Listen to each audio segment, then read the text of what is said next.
A very good evening to one and all gathered here. The team of Extra Mural Lectures, IIT Madras, welcomes you all to the fireside chat with Ms. Anna Bjerde, the Managing Director of Operations at the World Bank.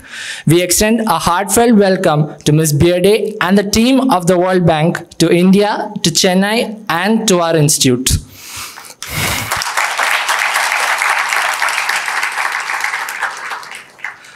Before we proceed, I request the audience to put their mobile phones on silent mode. Today, we are extremely privileged and honored to have with us Ms. Anna Bjerde, the Managing Director of Operations at the World Bank.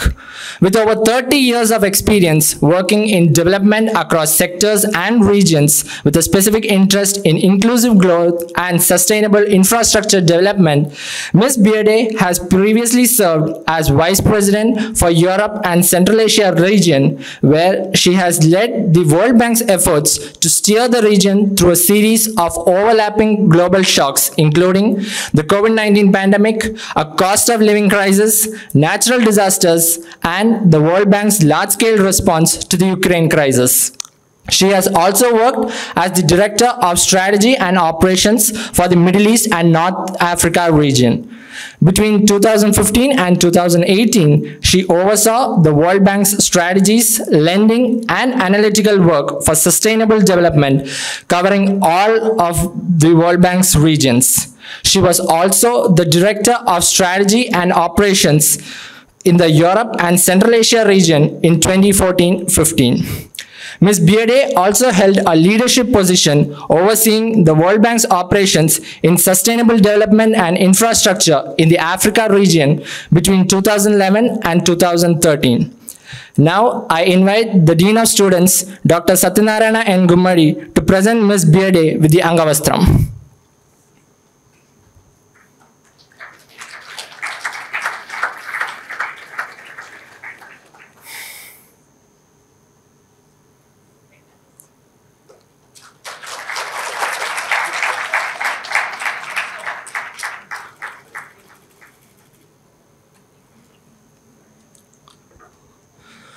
Without further ado, we shall begin the fireside chat with Ms. Anna Bjerde. I invite Ms. Bjerde to the stage, along with the student interviewers Sridivya and Priyavrat Tiwari.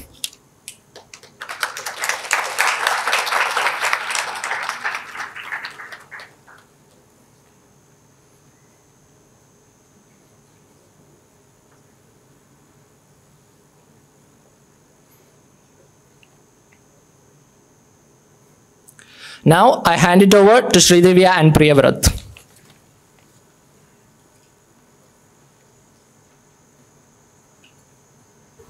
Hello. Thank you so much, ma'am, for being here today. I'm sure it was a major time out of your very busy schedule, and I'm sure we'll all have a very interesting session, and we'll all go back with some really great insights. So, I'd like to start off with a little bit of your experience. And you started out with the World Bank as a young professional.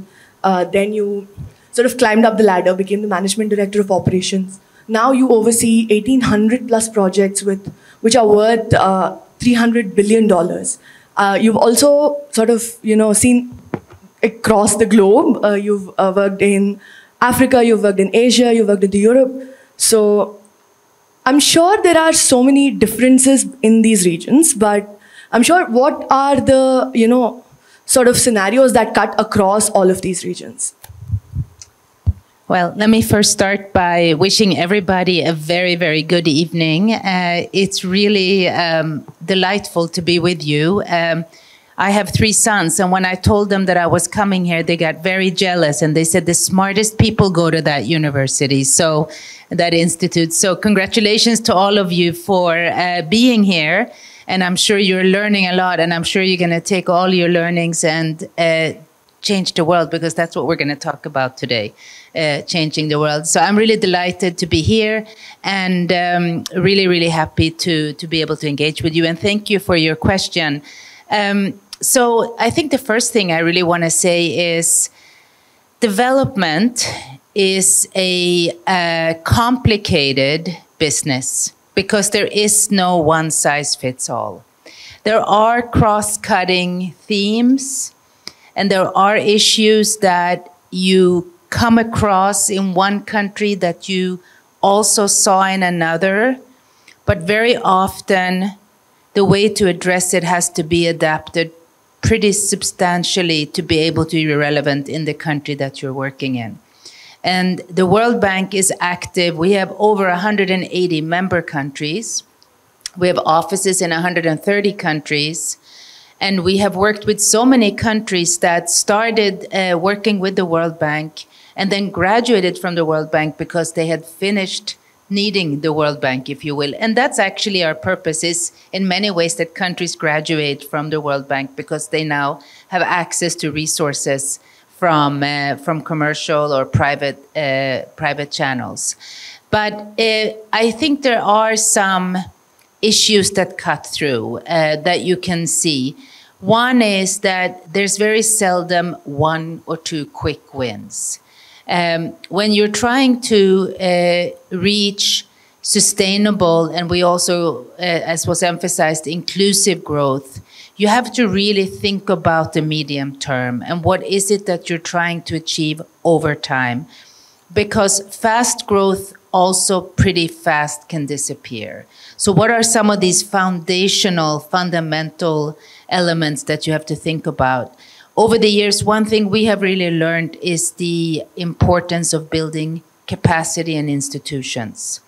So this can be strong public administrative institutions, it can be strong judicial institutions, it can be educational institutions, but you cannot import it, you have to actually build it yourselves. And that's very, very important. As important as building roads and electricity and water supply are the institutions that underpin the functioning and the planning and the execution of projects for these services. So I think that's one thing that cuts across. Another thing that really cuts across is that the basics is really education. A nation, a country that doesn't have educated population cannot thrive. And this is something we worry about a lot because what we have seen, especially as crises hit one after the other, is that the vulnerability is usually to education. Just to give you an example, and you'll hear me talk about some numbers that I always come back to. But before COVID, we estimated using our methodologies that 57% of 10-year-olds in low and middle income countries had a hard time reading a book appropriate for a 10-year-old and being able to synthesize the main story. After COVID, that number went up to 70%, 7 out of 10. And in the low-income countries, imagine the lowest in the world, 9 out of 10. When you have that, if they don't catch up and they go into the world, adulthood and into the world with an inability to read and understand, it's very likely that their children will have the same life. And that's what we call learning poverty. So the most important things are fundamental things. Institutions, human development, starting with education, but equally important, health. So many countries, so many people are living where the only healthcare they ever get is when it's very, very late. So the notion of preventive healthcare, diagnostics, making sure that there are scans and various screens is incredibly important. And this is something we often see in middle-income countries as opposed to really low-income countries. So these are the kind of themes that you see coming through again and again. But I think the most important thing is what makes this work interesting for us at the World Bank is that we have to really fully understand each country, where they are, the customs, the history, the norms, to be able to be effective in providing both advice, knowledge, and financing. But institutions and human development, if I were to pick two that are really fundamental and foundational, those would be the ones. Thank you, ma'am, for your answer. I think it's something which all of us will acknowledge, that though globalization has connected these regions which are miles apart, some things are there which cut across all of them. institution building and emphasis on education is something which really comes into the mind first when we talk about what cut across all of these reasons. And thanks for that insightful answer. Now moving on to the next question. So you talked about the pandemic and its aftermath. These 2 decades of 21st century have been really challenging, especially this one. With the beginning of this, we saw the onset of a pandemic where the entire world was brought to a standstill. But by the time the world carved its way out of the pandemic, it saw itself dealing with another set of crises, whether it's about rising rates of inflation, whether it's about rising rates of energy, or upsurging cost of living, or some failures of financial systems as well. For example, if I have to name some examples close to home, that will be Sri Lanka or Pakistan, where the situations are grim. In such a situation, the developments and the understandings which have been developed over the years comes under the threat. Now, how does the World Bank, as being one of the most prominent financial institutions of the world, navigates its intervention in this era of crisis, if I have to call it this? Very good question. And it is true, we are seeing so many interlinked crises right now. Some of them, I would say, were brewing before COVID. Some of them are an impact of COVID. Some of them are an impact of conflicts, and we see too many of them today.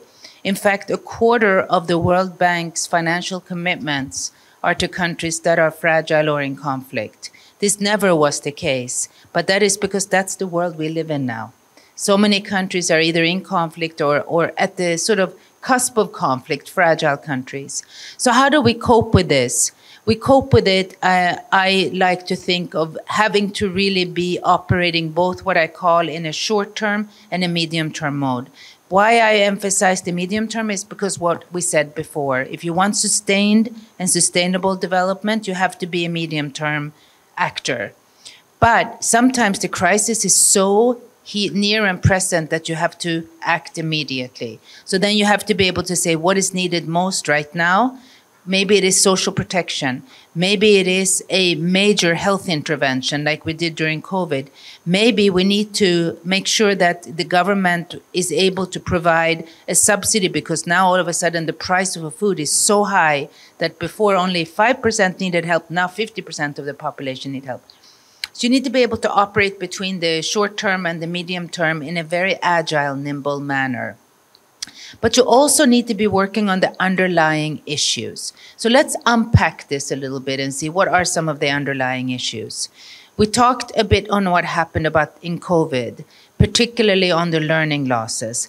But another thing that happened during COVID is that many countries, you will recall, thought about, okay, we cannot send kids to school. But we also have a lot of people who are affected by COVID because they work, let's say, in the service industry. They worked in hotels, and all of a sudden people didn't come so much on tourism anymore. Or they worked in hairdresser or restaurants, and all of a sudden people weren't coming anymore. So that meant a lot of people had to be protected. Many rich countries around the world just said, okay, we're going to use the savings and the reserves we have, no problem, stimulus package. Many poorer countries had to borrow money. So they borrowed a lot of money to be able to provide the stimulus, the protection needed. And now they're starting to have to pay back. And what has happened between then and now? Interest rates have gone up a lot. So now we're seeing many countries are heavily indebted. In fact, here's another number for you. 60% of low-income countries around the world, the low-income countries, are in debt distress or close to debt distress. So now we're starting to have to work with these countries to make sure there's debt restructuring happening. And that's what you've seen, for example, in Sri Lanka. So you're having to see, okay, you cannot use all your money to pay for debt because you have other needs that you have to pay, that you have to finance. So this becomes a really big deal. We haven't had this type of level of indebtedness for decades. So that's another challenge. What is the World Bank doing about that? So we help countries a lot now thinking about public expenditures. What are priorities when you are squeezed? But what we also do is something that I think is very important for the lowest income countries. We make sure that we go from providing loans and credits to grants. We don't want to add to their debt burden. So we make sure whatever support goes forward, we can do it on a grant basis. That becomes very important. Climate change, we haven't even really started there, but let me just go there for a moment. So much impact is coming from climate change and natural disasters, some of them also climate-induced. Just take Chennai, not too long ago, there were floods here. And we are seeing this all the time, weather-induced catastrophes and disasters. And this is something else quite unprecedented that countries are having to cope with. So building resilience and adapting to climate change becomes very important. The challenge, most money for climate change is going to mitigation, not adaptation. This is a real problem for countries that didn't cause climate change, but are now having to deal with the impact of it. And a final point of a crisis we're having to deal with is this issue of conflict and war. We haven't seen so much of this, but take Ukraine, take now Gaza, take Sudan, take Sahel, take Afghanistan, not very far away from here. This means that many countries, in those countries particularly, are shifting all their resources to paying for military and security. So when I travel around the world and I talk to ministers of finance and decision makers and policy makers, they tell me we have a real problem because our resources are going to three things: debt repayment, unexpected, unforeseen climate events and natural catastrophes, and we have to increase our spending on security. So that leaves very little to education, human development, infrastructure, all the things that they want to be able to finance, and puts the pressure on institutions like the World Bank and others to be able to do more, step up and support. Thank you so much, ma'am. That was a great explainer on how the World Bank cares about building resilience in communities and how we try to, not add to the debt, structure of the country while also trying to, uplift the country from the crisis it's already in. So I would like to come back to a point you mentioned in the beginning, about how a lot of the countries that you finance now are, in conflict. So with the, rise in conflict across the world, countries have to, care about energy needs more. And many countries are, looking at alternate options or, new ways to, secure these energy supplies. So how does the World Bank and its interventions feature in this, scenario where, conflict is there and they have to bring up energy supplies as well? Yeah, it's a great question. And it's one actually that among many challenges in the world is an uplifting story. And I will tell you why. The one technology that has really seen the cost go down is solar. And in solar, you can do it at a relatively large scale through a solar park, smaller scale through like a mini grid, if you will, and really small scale, like at the household level for, the basics, lighting, reading, a little bit of charging your phone, very basic. And what that means is that it's modular in many ways. You want to go larger scale, you can do that. You can go a mini grid and you can go really solutions-based. And what we've seen in some of the most difficult places in the world is that solar has become the solution. Even people carry, when I was at the border of Sudan and Chad not too long ago, where the Sudanese refugees are coming into Chad, and they're coming into a very poor part of Chad, people wear vests that have a solar panel on the back. And the solar panel on the back is allowing them to very marginally, if they have it, charge a cell phone. And what's amazing around the world, even in the poorest of countries, the use of cell phones has become so big because it's the one way people stay connected with the rest of the world. And if there's one trade-off decision they have to make of what will they spend money on, it is that cell phone. It's become so important. So I think solar technology is the answer, and I've seen it now, Central African Republic, Sudan, Chad, everywhere I go, solar has really become the solution. It's because it doesn't need the full grid. It can be isolated, it can be very small, it can almost be self-standing. The other reason it's become very popular is that it's easier for the private sector to come in. because the private sector can come in, again, with isolated systems. It's not so expensive. You don't need so many customers. So you can get started more easily. And that helps because we need more players to be in the field, because more players brings down the cost because you have competition. So I would say solar for sure, hands down. Thank you, ma'am, for that answer. You mentioned about climate resilience, and climate change is something which I think which has been discussed extensively across all the forums since the time we have come to realize Earth as a being, as a sentient being, and not as only as a planet we live on. Now, when it comes to the countries, especially the developing countries, given the fact that they have really high rates of urbanization, which shows how rapidly they are developing. When it comes to them, there is a fact that sometimes not all the people of that country can transit to climate-friendly alternatives, because most of the times they are a bit on the more expensive side. Now, you mentioned about solar power. But when it comes to the regions like Africa, which receive ample of solar power, this can be a solution. But several regions, having several developing countries, may not have that because it's very geography dependent. So when it comes to this, then do you think that climate resilience is something which falls in the way of meeting the demand of a growing population? Because there are several billions of people across the developing world who are still not in the condition to afford the climate-friendly alternatives which we are offering. Yeah. So here I think is the dilemma in many ways. The investments needed to build in resilience is not so high, but the financing available for adaptation, as we call it, or resilience, is very low. So most climate finance around the world is going for mitigation. Much less is going for adaptation or resilience building. But that's also where you can actually make a real impact with less money than you need, let's say, to completely change out your energy system or completely change out your transport system. So what we need to do as an international financing and development institution is to make the case for adaptation and resilience, find schemes whereby we can get the private sector in. Right now, I think it's only about 2% of adaptation financing in the world is by the private sector. It's too little. We need to get the private sector excited about adaptation, and we need to make sure there are returns, because the private sector will go where there are returns. So how do we make these investments more attractive and have a rate of return for them?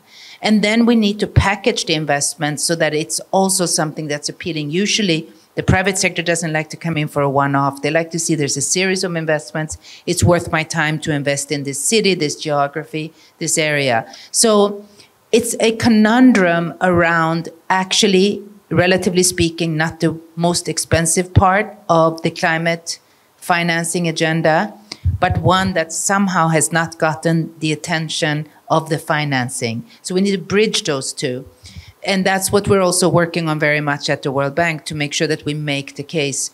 We have a diagnostic that we use, which is called Country Climate and Development Report, which really looks at each country's opportunity for economic growth, but also the need for climate action. And I will tell you, in many countries, again, coming back to countries that really didn't cause climate change, it's all about adaptation and building resilience. And these reports are helping actually make the case for the financing needed. And then we can use that when we discuss with partners and say, this country needs this type of financing package. Let's try to coalesce around that and bring the financing.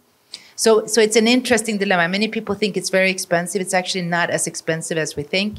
The problem is there's an unevenness in where the funding is going to for the climate agenda. So I'd like to add another dimension to this climate resilience. So it has been observed that, women tend to, bear the brunt of climate-related disasters. And I mean, it already adds to a burden that they're already facing in terms of inequality. So where do you think any institution, be it government, non-government, start when it comes to, addressing these issues? Do you think they should start at building climate resilience, or, addressing inequality? Or do you think, both of them sort of play into each other and, influence each other? Yeah. So I think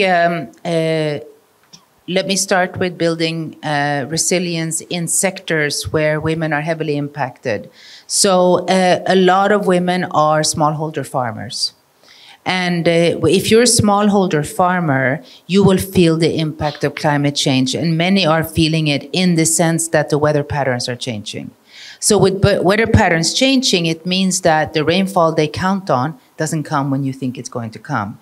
And there's a lot of what we call climate smart agricultural technologies you can use that are very low cost. For example, when the rain does come, you need to capture it so that you have a storage system for the water. Secondly, when you're doing irrigation, you have to think about water saving irrigation. So drip irrigation, for example, is a solution there.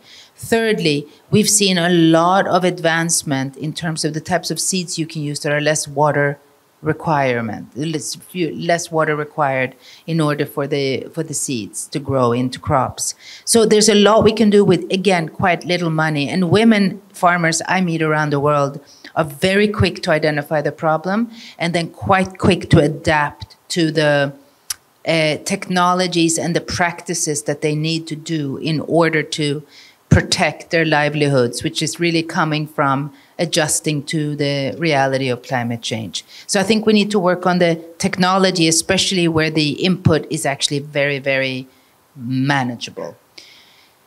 Women equality is a whole different topic, but it's also related. Why? Because two reasons. Women labor force participation around the world is still quite low. Women pay is still uneven to men's.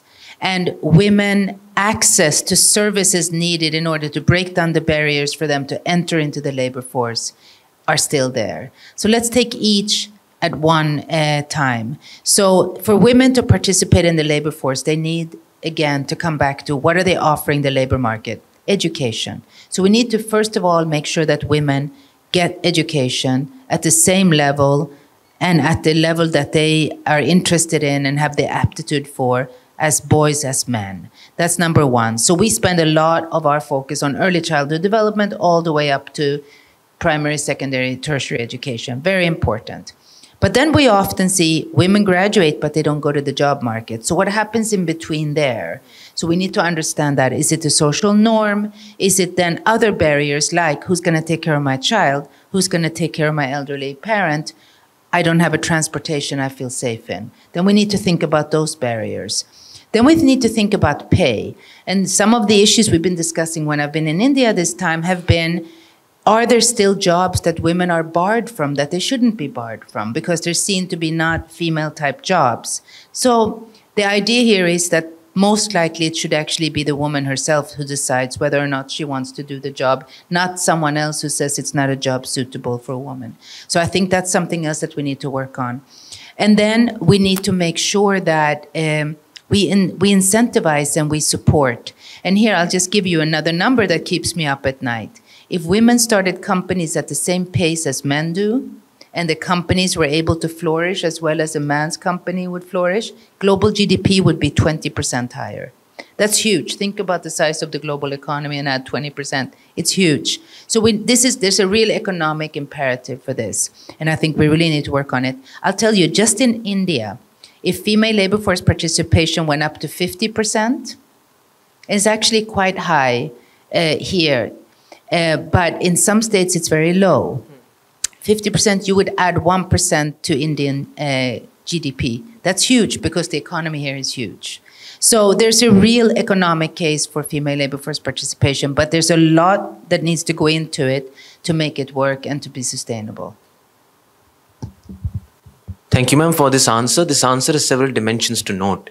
But that the climate change which is affecting all of us, which has affected all of us in one way or the other. As the very famous saying goes that we do not inherit this world from our ancestors. We actually borrow it from our descendants. So yeah, we need to take the responsibility at our own hands, that what to do with this beautiful planet we live on. And then there is gender equality, which all of us at one point or the other, especially the women all across the world face, especially in India. I remember there was this saying by Pandit Jawaharlal Nehru, the first Prime Minister of India, that if it's not possible, India was actually called the golden bird of the world. So he said that if it's not possible for a normal bird to fly with just one wing, how will it be possible for the golden bird? That's what he said, and that's what I think all of us should believe in. Moving on to a question which I think which will interest the most number of people here. If in the future, if we will look on the 21st century and we'll try to categorize it with some of its key features, one of the major ones which come up is the advent and the upsurge in the AI technologies. In general, artificial intelligence, or when a human tries to reciprocate his intelligence in machines, enabling machines to learn from what they know or what they are fed. Recently, a few days ago, the CEO of Microsoft Incorporation, Mr. Satya Nadella, pointed out that AI can help the countries like India to solve their structural problems. But when we look around, we find a general apprehension, especially in the labor market, that AI in the future is going to render many jobs obsolete, which will eventually lead to millions unemployed. We have also seen several protests regarding it. One which took place recently in the United States for the Hollywood workers, where they were saying that AI is taking up their jobs. The question is, do you think that this concern of AI being a major disruption in the labor market is a misplaced concern, particularly in the case of those countries in which a large section of their labor force is employed in those jobs in which they can be easily replaced, or effectively replaced for that matter, by AI? So I think first and foremost, I think we're just at the tip of the iceberg of this topic. And I think, we're going to, over the next few years, we're going to see what actually is the implication of AI and what isn't. So is it going to be disruptive? Absolutely. There's no doubt that it will be disruptive, because technology is disruptive. And this is like technology to the 10th degree, right? AI. So yes, it will be disruptive. To what extent will it be disruptive? Which types of jobs will be most affected? We will have to see. I also think there's a huge amount of opportunity, and we're already seeing it play out. How is it playing out? It's playing out in the data it's creating. So what we're finding is, for example, in countries in Africa, farmers all of a sudden are using AI to get data they never had before to understand market patterns, purchase patterns, opportunities for finding new opportunities. So this also, we have to look at the opportunity at the same time as we look, I think, at the threat of it. What I do believe is that human beings are very good at adaptation, frankly, at the end of the day. So will we see impacts? Yes. Will we be able to adapt and think, what does this mean? Is there an opportunity in this? How do we need to shift? I believe yes. But I want to do this. I'm like 35 years older than you guys are. When I was, in my 30s, Y2K was the biggest worry. We thought the world was going to end in year 2000. It came, it went, it didn't end. So I want to ask you, sorry to put the question back on you, what is AI going to do to us? What do you think about your future? Are you going to have jobs? Well, having a question about jobs is something which we deal on a daily basis. I think, yes, surely this it's going to have an impact. The sort of scale in which this technology is coming up, indeed, it's going to have a significant impact. But at the same time, I believe that though we have a long way to go when AI can really replace a human being anywhere. Because sort of intelligence which a human brings in any work, AI can bring, but still, the level of that is not as per a human being. So there's still a very long way we have to go, and till then we will be old. So, I think that will be disruptive in these markets, and that will be having its own impacts on us as well. But as you said, I believe that we would adapt. We have to. I honestly think that like you mentioned, farmers are using this to, learn more about I think it's more about learning the right kind of skills. So, I mean, I'm sure that maybe somebody who's giving information as their job would probably be put out of a job, but, there would be an opportunity where you learn how to use this tool and, learn how to use it effectively. So I think that's a definite era of improvement there. And I also wanted to ask you, so because, AI is such a huge rage, where is the World Bank in regards to the use of generative AI? And do you use it, or do you help nations, get used to it? Yes. So we have started using it. We have our own bot, which is actually proving to be quite helpful, and people are using it. We're using it to synthesize reports and draw lessons, like what are the main findings, because we do so many reports around the world. We're using it to pull. We're using it, sometimes what we will have is a major document, let's say, that goes to our board for a project, and then we might want to put a cover note on it to say, let's just summarize the main feature. We're using AI for that, which is helpful.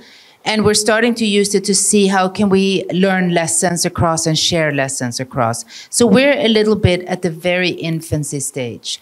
Our technology people in the World Bank are definitely getting ready to see what kind of training, what kind of awareness, what do we need to learn and what do we need to do. And that's why they also created the bot, because the bot is there to support you, and I think that's very helpful. Advising other countries, we're starting to see huge demand on this. And for this reason, actually, we are creating a whole new vice presidency within the World Bank, a whole new business unit, if you will, which we're going to call digital. But digital will be everything from physical infrastructure in digital to AI, to applications, to data protection, cybersecurity, the whole gamut. And why we're creating this new is because we don't have yet what we need in order to be able to help our clients fully. We're going to have to recruit from outside of the institution. We're going to have to train people, and we're going to have to keep up with the latest, because we are not a technology, that's not our foundation. We use technology, but we're not really a technology-based institution in terms of creating the knowledge. So I think we have to invest in it like everybody else does. We've started to do quite a bit of research to say, is it an opportunity? Is it a threat? I guess it's both. What kind of regulation do you need? Light, heavy? I think people have very different views on that. But I will tell you my personal experience. My husband gave me a poem the other day, quite unusual after 30 years of marriage. But I said, thank you. This is so nice of you. And then I read it. It was quite nice. He said, it's from ChatGPT. I said, okay, well, thank you very much. But it was actually as if he had written it, because it was so, stuff he would know, frankly. So does now ChatGPT replace him? No, he will still be special to me. But now I will never take a poem from him again, because I will not trust it. So I think it's actually pretty remarkably intelligent. Let me just put it that way, because when I read it, I really felt, well, he must have spent some time writing this, because it's pretty thoughtful. But anyhow, yeah. Thank you, ma'am, for this answer. I believe ChatGPT is something which is also going to take credit when all of us will graduate or obtain our post-graduation. Our reports, a lot of things are there which are based over ChatGPT, though we never tell. Yeah, so my son is at a university in Boston, and he was telling me I use it all the time. I said, please don't. And he said, no, because my college has said we don't get disciplined for it, because it's over. They can't control it anymore. I said, please don't. But he said, actually, they've called us in for a lot of really good discussions on why we shouldn't use it and why we need to actually do things ourselves, because it has to do with critical thinking. And if you stop using the critical thinking, it's actually not a good place to be. So he said, so I'm not so interested in it, at least not for now. So let's see how long it lasts. But I'm happy for now. He's saying, I'm not relying on it so much. Well, I think it's important that in that Boston College, they have said that they are not going to control ChatGPT from now. But here we say that we have the plagiarism controlling tool, that where we can find that whether you have got it from ChatGPT or somewhere. So that critical thinking aspect stays there. And yeah, we would like it to stay. We would like ChatGPT as well to stay. So we need to see how the things will turn out. So we'll take a little detour onto your tour in India. We believe this is your second time here in India and first time as managing director. I'm sure you've interacted with a lot of key stakeholders in various sites.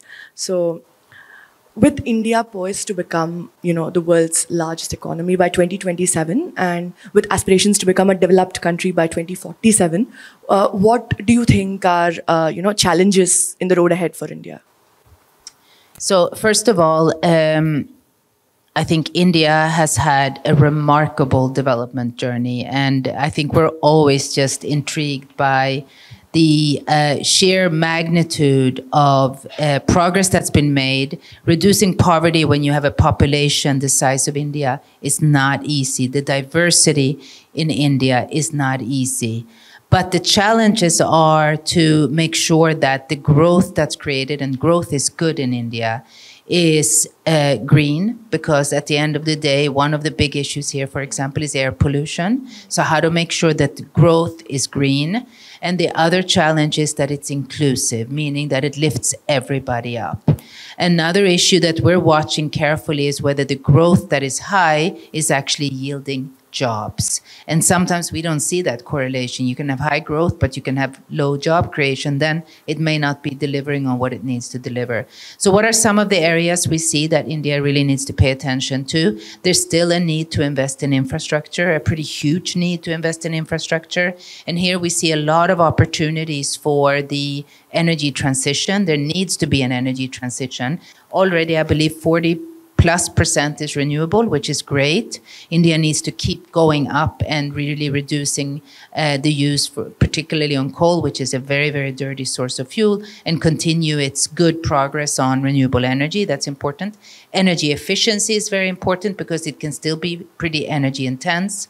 We've been impressed and encouraged by the interest in actually taking a risk at developing hydrogen, because there are many industries that have very few options to reduce carbon, if not by hydrogen. So green hydrogen is interesting.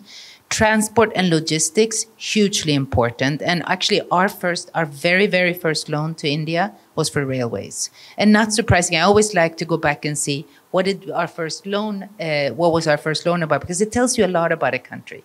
And here it was railways, not surprising. And India Railways is like the largest company in the world, or at least was a couple of years ago. So railways continues to be important. But now I sense from the discussions we've had too, that it's not just railways for corridors of transport, it's railways for connectivity. So it's really looking at developing points, linking it up to ports, roads, other modes of transport, but also logistics and eventually trade. So this is important. And then a third part we talked about actually is the whole issue around female labor force participation, because without it, it's very hard to grow at the pace India needs to grow. Right now, it's between 6 to 7%. That's really high growth. The rest of the world, on average, is growing at 2.4%. So India has a good outlook on growth. We believe it needs to be a little bit higher, maybe towards 8% or so per year, to be where India wants to be by 2047. But it's really important that growth is not just growth, but it's inclusive, it pulls people up.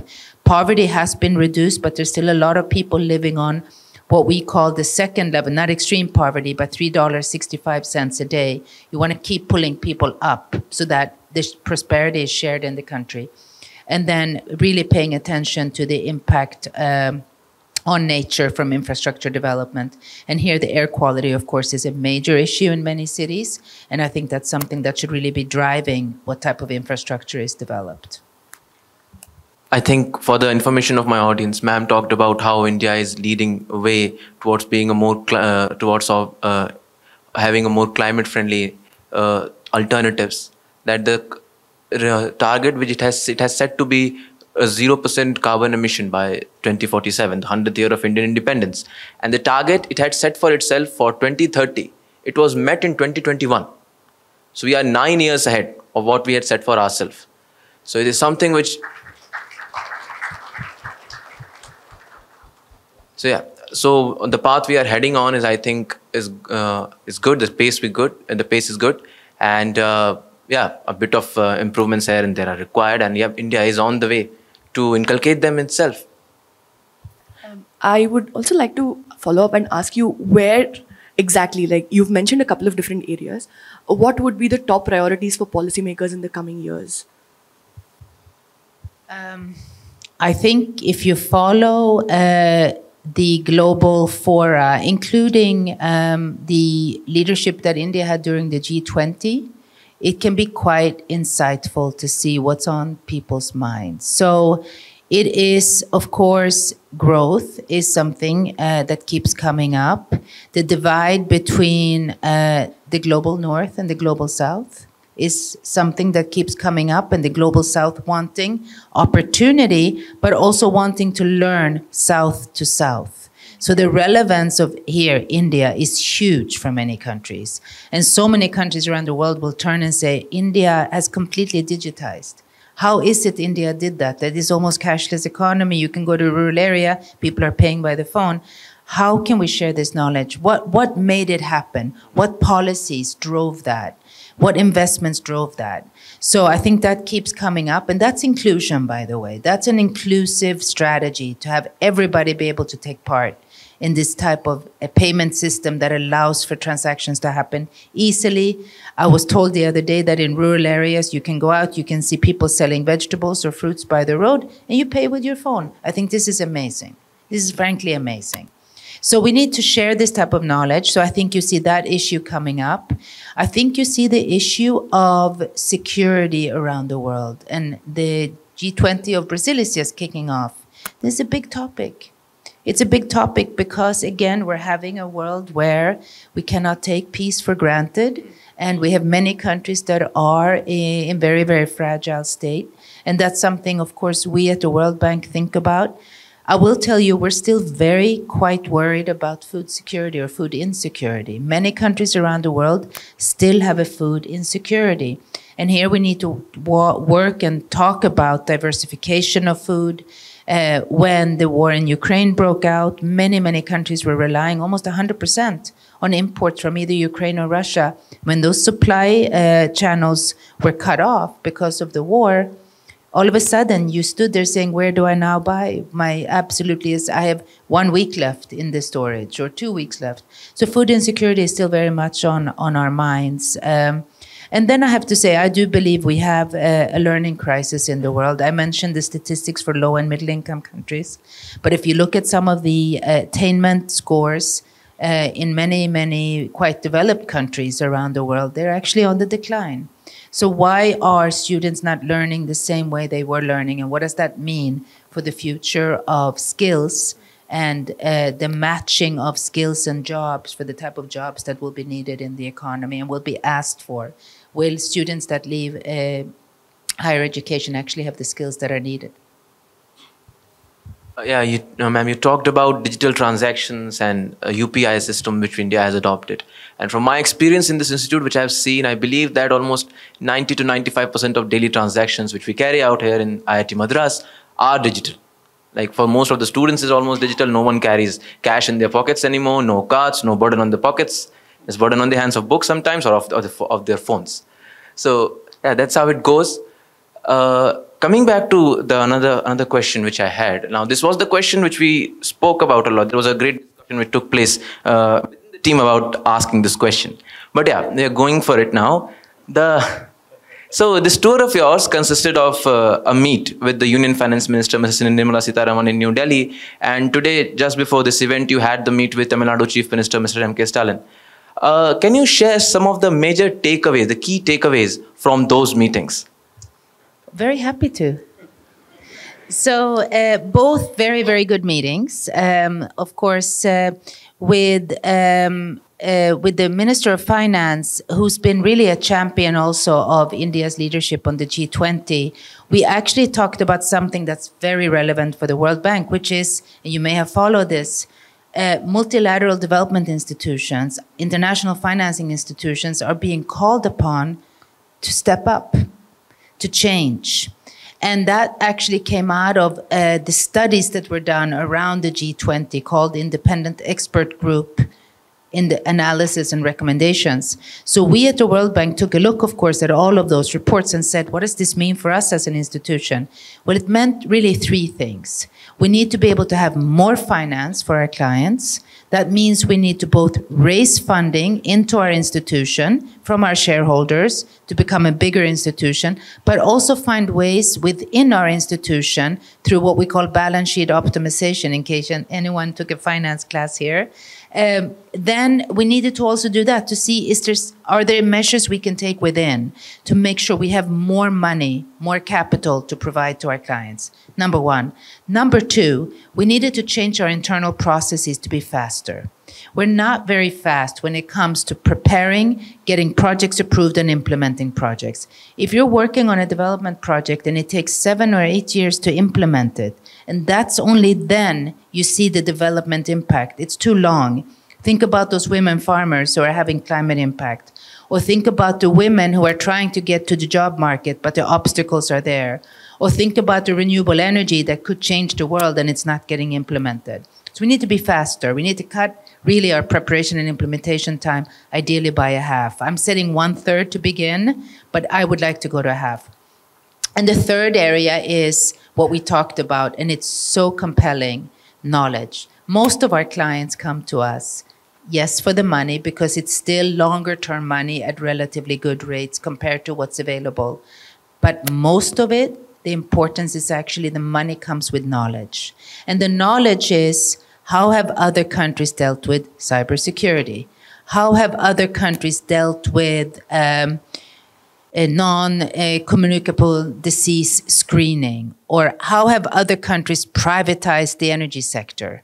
Or how have other countries developed digital skills so that they're fit for fight for the job market of the future? That's the knowledge they're looking for. And if we can do a project around it that has financing, that's great. So that was really with the Minister of Finance to talk about how have we taken some of the recommendations. So that was very helpful. We also talked about the importance of investing in water security and water supply and sanitation. That was a big theme. That also, by the way, came up with the Chief Minister here we just met with a couple of hours ago, because water security is a big issue for India.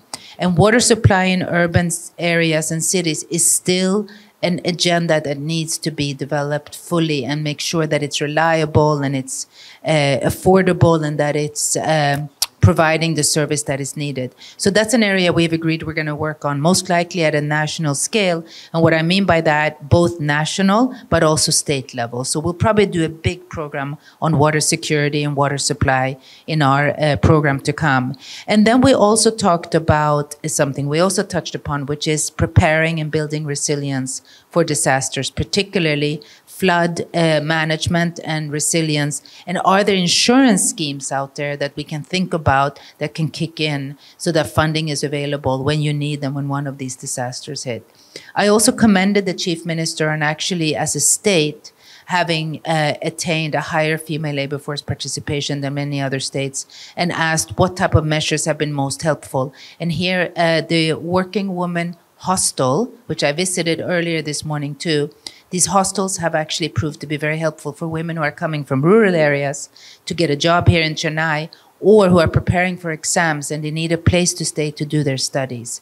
So that was another very interesting, not very costly measure to provide a service to women, which is having an impact on female labor force participation.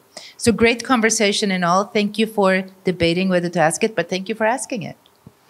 Thank you so much, ma'am. I think our audience would love to hear more from you, but I think there's a time constraint. So I think we'll close it for today.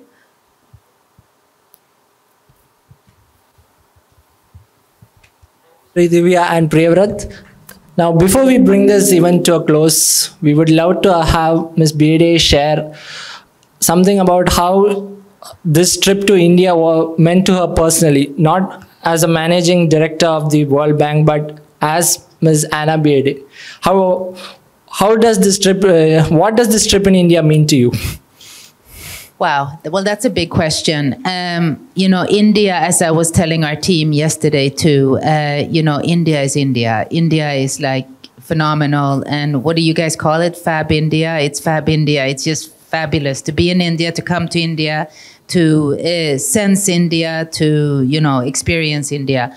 But besides that, what it means to me is really meeting with you. It's the people you meet at the end of the day. I've been in this business for a long time. What touches you and leaves you are the people you meet. And it can be a handshake, it can be a short conversation, it can be a long conversation, it can be a smile you see, it can be a question you get, but it's really the human connections at the end of the day that keep us, I think, very motivated. And, you know, when this came up, this idea of coming here, I said, absolutely, I love to meet with young people, I love to meet with students. I make a point everywhere I go to meet with women leaders, either emerging or achieved, because I think this is really what keeps the world going. So what does it mean for me personally? It's wonderful to be back, always to India, but it really means I will have unforgettable memories of the people that I met.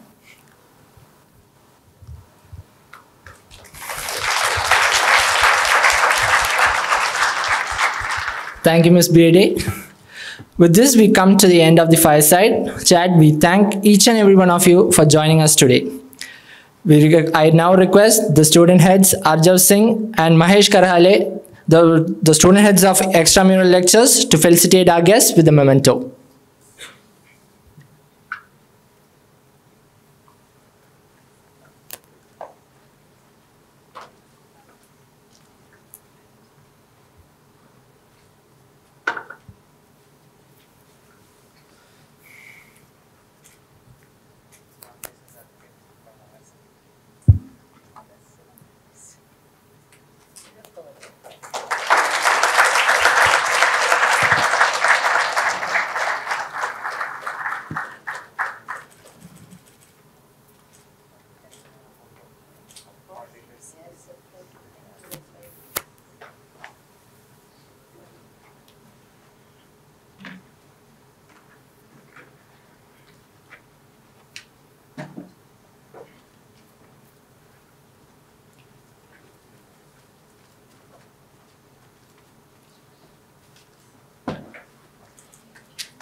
We request Ms. Bjerde to leave her message for the IITM community in the EML yearbook.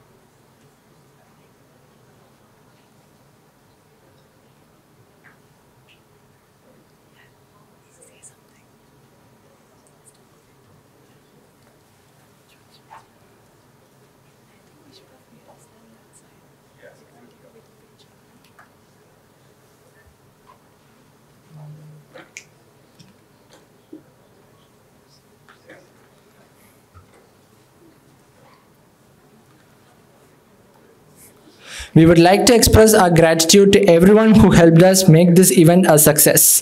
We hope everyone had a great time and we look forward to more such endeavors. Thank you all.